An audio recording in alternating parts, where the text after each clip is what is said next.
É interessante que a gente vive uma sociedade que as coisas estão se invertendo, né? Assim, o amargo está ficando doce, o doce está ficando amargo. Por exemplo, tem pessoas que estão defendendo aquele moço que infelizmente morreu lá no Rio de Janeiro. Coloca a matéria aí, por favor, do governador Witzel. O Gospel Prime fala isso aí, né? Que o Witzel pede que vítimas de sequestro coloquem Jesus no coração das pessoas. Ali está uma foto do governador Witzel dentro do ônibus, logo após o sequestrador ter sido abatido pela polícia. Ele falou com as 30 e poucas pessoas que tinham sido vítimas do sequestro, falando com as pessoas que aquela situação difícil, né, poderia gerar para cada uma daquelas pessoas que foram vítimas ali o desejo de melhorar a sociedade, de que as pessoas, de que falassem de Deus para as pessoas e colocassem, achei interessante a expressão, colocassem Jesus no coração das pessoas. Dalton, você já passou por situação assim de ser vítima de arma? Eu já fui assaltado, rapaz, é uma sensação. Não, na verdade, eu fui assaltado, eu devia ter uns 18, 20 anos, perto da minha casa. É uma situação realmente muito ruim nesse nível, né? Você tem um sentimento assim, na hora que a pessoa passa, que ele deixou, eu voltei, eu fui embora, você fica com uma sensação de raiva e de impotência muito grande de você ser tirado alguma coisa de você. É realmente uma situação muito chata. E nesse caso ali do sequestro, né, do ônibus, uma série de aspectos psicológicos têm que ser considerados ali. Primeiro aspecto, eu fico pensando nas vítimas, nas 36, 37 pessoas, né? Quanto tempo você acha que demora para uma pessoa dessa apagar isso da mente ou não apaga nunca mais? Na verdade, se eu tive uma oportunidade de trabalhar pessoas assim pelo seguinte, tem que trabalhar isso e desconstruir isso mais cedo. Porque tem gente que vai levar isso a vida inteira, né? Eu tive uma oportunidade de atender um menino 6 meses depois da barragem do Brumadinho. Ele não teve, na família dele não teve problema nenhum, mas o menino ficou com um problema da barragem, de acontecer alguma coisa. Estresse pós-traumático, né? O estresse pós-traumático. Eu tive a primeira oportunidade de trabalhar o menino e dar a possibilidade dele ver que as coisas podem ser diferentes. E aí, alguns anos atrás, tinha uma menina, devia ter uns 4, 5 anos de idade, que ela foi assaltada a casa do avô dela, de coisa assim, de alguém que ela estava junto. E depois ela ficou também desse jeito. Assustada. Mas trabalhando ela e tirando a ideia de que aquilo não precisa acontecer, que as coisas não são assim, ela voltou ao normal dela e tira. Então, se você elaborar essas coisas, tirar esse conteúdo mais cedo, a pessoa consegue viver bem. Agora, se você não tirar, vai ter pessoas que vai levar isso a vida inteira. Esse tirar não é medicação, você precisa de uma psicoterapia, Não, na verdade, elaborar isso, falar disso, falar do desconforto, colocar o que você sente e entender que aquilo não precisa acontecer. É a mesma coisa quando uma pessoa é abusada sexualmente. A primeira coisa que você tem que fazer é isolar que aquela pessoa abusou daquela pessoa. E que nem todo mundo vai fazer isso. Porque quanto mais nova for a pessoa, a menina ou o menino, ela vai generalizar. Uhum. A própria criança, dentro do ambiente familiar, naquilo que ela vive, ela generaliza.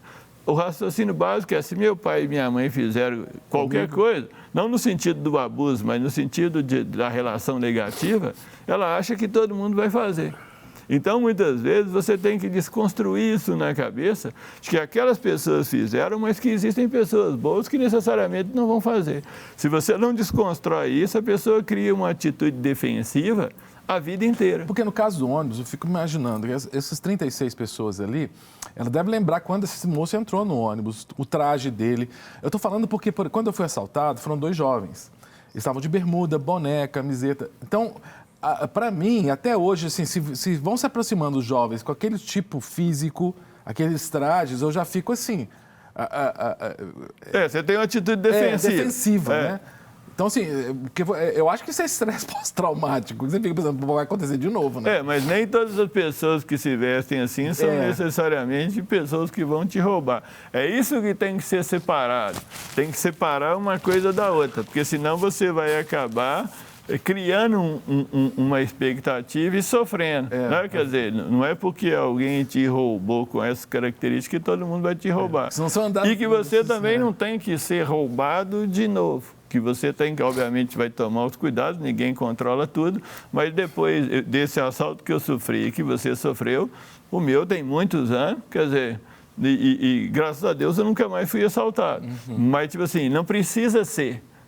Então, porque a pessoa fica com aquela história assim, qual que vai ser o próximo? Onde que vai acontecer? Você falou assim de desconstruir isso, né? E, por exemplo, você falou de abuso. Até que ponto falar sobre... Que eu já percebi que algumas pessoas que sofreram abuso quase que têm uma necessidade, como se fosse meio para expurgar isso, de falar sobre, para deixar claro, isso para mim já passou. Até que ponto isso é importante? A questão do falar é importante, primeiro para ela colocar para fora e passar para alguém, né? Alguém que saiba ouvir. Porque, tipo assim, se ela não colocar aquilo para fora, ela vai ficar só para... Terapia tem um negócio interessante, o seguinte, eu falo que se você elabora uma coisa para você e não fala para o outro, aquilo não sai da sua cabeça. Quando você fala, você transmite isso para alguém, aquilo você já consegue lidar melhor. Você fica vivendo só para você. Outra coisa, por exemplo, o luto. O luto é um processo assim. As pessoas acham que quanto menos você falar, melhor. Não, você tem que voltar na história de vida da pessoa, deixar ela contar a história, voltar em cada fato que ela fez, que à medida que você vai elaborando, eu tive uma mulher, eu trabalhava numa escola em Betim, e um menino de uns 10 anos de idade estava brincando, passou mal, deitou num banco e morreu. Meu Deus. Depois eles descobriram que ele tinha um problema de coração. Ela não sabia disso, aquele negócio todo. 2 anos depois, quando ela chegou em mim, o menino, ele tinha um irmão menor. Como ela ficou presa naquele menino, e o menino era um menino muito bom, o menino mais novo queria estar no lugar do outro. E ela falava que ninguém aceitava que ela pudesse saber viver ter mais felicidade porque o filho morreu. Então eu levei um tempo trabalhando com ela de que a vida podia continuar. Sim. Aí ela falou assim, o que eu faço com as fotos? Eu falei, deixa a foto guardada lá e toda vez que você quiser, você abre e vê. Isso é um fato que nunca vai sumir, mas você pode viver depois disso. Com um tempo de terapia, ela passou a lidar melhor com o menino, e eu falei com ela. Aí ela foi viajar, quer dizer, vai dar uma parecida, passeia, caminha. E aí, com o tempo, ela voltou ao normal. Tem gente que vai ficar 20, 30, 40 anos agarrada naquela pessoa que morreu. E o tempo em psicologia não é um tempo histórico de tantos anos.